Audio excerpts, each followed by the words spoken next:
Can Zhen Huan, blessed with both beauty and talent, truly outshine all in the imperial harem and enjoy everlasting favor? Without realizing it, 3 months had passed since I entered the palace.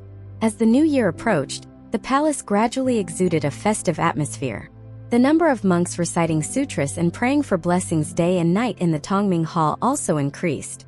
By the 25th day of the 12th lunar month, the annual rewards were distributed. Although I was a noble person long out of favor due to illness, the rewards were still generous. Together with gifts from Mei Zhuang, Ling Rong, and Chun Chang, I could enjoy a prosperous new year. Although Tongli Palace was desolate, Jin Shi and the others had smiles on their faces, busy cleaning their living quarters, hanging lucky lanterns, and pasting the character Fu for fortune. After 2 days of heavy snow, the cold became more intense. I stood by the window, warming my hands with a brazier, watching the goose feather-like snowflakes fall thick and fast, covering everything in a silvery white. Jingqing came over and said with a smile, "What are you so engrossed in? There's a draft coming from the window. Be careful not to catch a cold and get a headache." I smiled. I was just thinking that our palace has everything nice, except for a few plum blossoms and pines. In winter, the courtyard looks bare without any flowers or trees, and all we can do is watch the snow.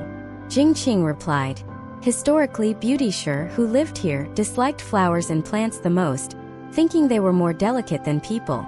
She especially disliked plum blossoms, saying that in the winter, they bloom while people shiver with clenched hands and feet and red noses, making them look even less attractive than the flowers. She also disliked the smell of pines and cypresses, and had the ones that were originally planted removed. I laughed. Beauty Shi was quite interesting. Jinshi came over and glared at Jingqing, saying, "You're becoming more and more unable to control your mouth. Remember, servants should not talk about their masters behind their backs." Jingqing stuck out her tongue slightly. "I only speak of this in the palace and never outside." Jinshi said sternly, "If you get used to talking about it here, you might slip and speak out of turn elsewhere, causing unnecessary trouble for our mistress." I intervened with a smile. "It's the new year, don't be too hard on her." Then I reminded Jingqing, "You should remember what your aunt taught you." Jinshi came over and said, "If the noble lady dislikes the view outside, why not let us cut some window paper patterns and stick them up?" I was very enthusiastic. "I can do that too. Let's cut and stick them together to make it look more festive." Jinshi happily agreed and soon brought a stack of colored paper and some gold and silver foil. Women in the palace, having a lot of free time, often enjoyed embroidery and paper cutting to pass the time, and the palace maids and eunuchs were also skilled in this craft. So when they heard I wanted to cut window paper patterns, they all gathered around the warm couch to start cutting. After 2 hours, the table was filled with brightly colored window paper patterns. Magpies perching on plum trees, 2 dragons playing with a pearl, peacock spreading its tail, heavenly maiden scattering flowers, abundant blessings, harmonious immortals, 5 blessings at the door, and patterns of plants like lotus, orchid, bamboo, chrysanthemum, narcissus, peony, and the 3 friends of winter. I looked at everyone's work and praised them. Jinshi's work is really good, worthy of being an ant. Jinshi's face turned slightly red, and she modestly said, "It's nowhere near as good as your harmonious immortals, which is simply lifelike." I laughed. "There's no such thing as harmonious immortals in this world. I just made it up and cut it out at random. Being able to precisely cut out a real person's likeness, now that would be a real skill." As soon as I finished speaking, Pear exclaimed, "Xiao Yunzi can cut out real likenesses." Xiao Yunzi immediately turned around and glared at her. "Don't spout nonsense in front of our mistress. There's no such thing." Pear, undeterred, said, "I just saw Xiao Yunzi cutting out a likeness of our mistress, and he hid it in his sleeve." Xiao Yunzi's face turned beet red as he said softly, "I wouldn't dare show any disrespect towards our mistress." I chuckled. "What's the harm? I've never been one for strict formalities. Show it to me." Xiao Yunzi, embarrassed, handed it to me, and I smiled upon seeing it. "Truly exquisite, Xiao Yunzi. You have skillful hands." Xiao Yunzi said, "Thank you for your praise, my lady. But I'm clumsy and couldn't capture your radiant beauty." I laughed.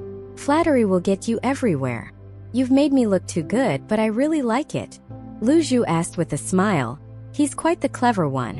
What made you think of cutting out a likeness of Our Lady? Xiao Yunzi replied earnestly.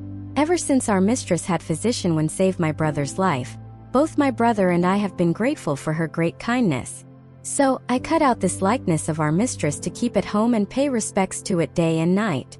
I said seriously, I appreciate the sentiment from you and your brother, but it's not proper. It might not look good if word gets out. It would be better to just keep it in my palace. Jean, she stood up laughing. There's a tradition in the palace where on the evening of the New Year's Eve, beloved items are hung on branches to wish for everything to go well in the coming year. Since our mistress likes the likeness cut by Xiao Yunzi, why not hang it on a branch as a blessing, giving Xiao Yunzi a great honor? I smiled. That's a good idea. Then I asked Huan Bai to fetch some rewards for Jin Shi and Xiao Yunzi.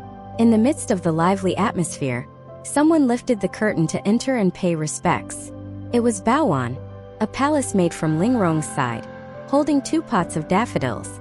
She said, the selected attendant personally grew several pots of daffodils, which bloomed today, and sent me to bring them for noble Lady Wan to enjoy. I laughed. What a coincidence. We just cut out daffodils from paper, and your young mistress sent real ones over. Has concubine Hui received hers? Baowan answered. 2 pots have already been sent to her by Juqing, and 1 pot to Chun Chong. I nodded. Tell your young mistress I really like them, and take the paper daffodils I cut to her to decorate her windows. It's heavily snowing outside, so stay and warm up before you leave. Don't catch a cold. Baowan agreed and left. Follow us to avoid getting lost and enjoy endless exciting stories. For more content, please go to the Story Wall homepage to view more exciting novels.